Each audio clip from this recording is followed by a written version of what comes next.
How long will you close the curtains, no matter what odor the sun brings?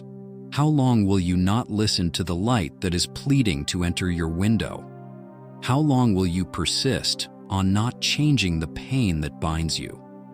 How long will you avoid the change in your life that demands, that forces the soul to love again? How long will you hide your suffering from those eyes that want to care for you? How long will you persist on tearing down your own life in silence? How long will you abandon yourself until the emptiness fills you with shame? How long will you diminish your hopes and stab your dreams in the heart? How long will you be a stranger in your home? Look up.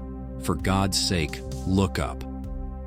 The most dangerous thing you'll ever do is not jumping off a cliff, not gambling everything you own, not even falling in love with the wrong person. It's choosing to stay where the light can't reach you, because nothing destroys a life faster than a person who keeps refusing to live it.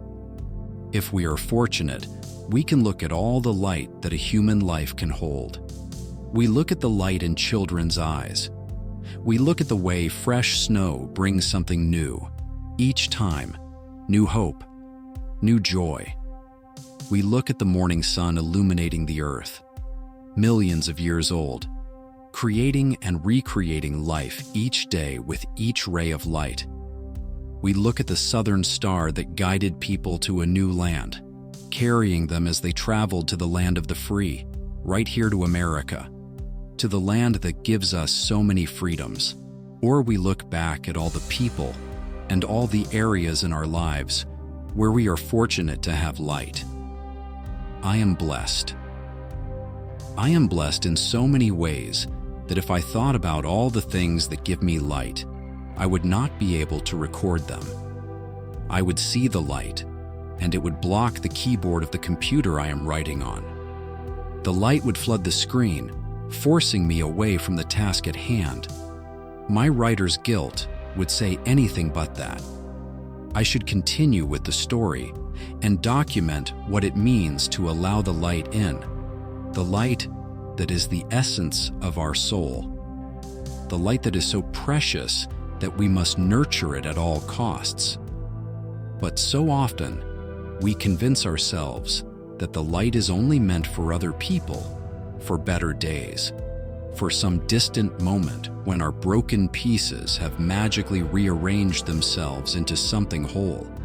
We sit in the dark and tell ourselves stories to justify the shadows, stories about how it is safer here, easier here, less painful here. But the truth is, the darkness does not protect us. It only preserves the pain. The light outside your window is not waiting for your permission to exist, but it is waiting for your willingness to receive it.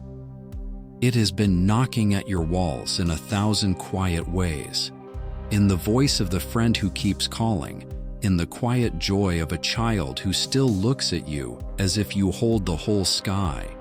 In the sunrise you've stopped noticing because you've stopped believing it belongs to you. Because somewhere along the way, you started thinking that receiving joy meant you had to deserve it first. You started believing that healing was the finish line you had to cross before you could let yourself be seen, before you could let your guard down, before you could breathe in something beautiful without questioning if it was meant for you. But here is the truth you keep overlooking. The light is not a reward.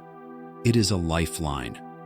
It is what you need now, in the middle of the mess, in the middle of the grief, in the middle of not knowing how your story will end.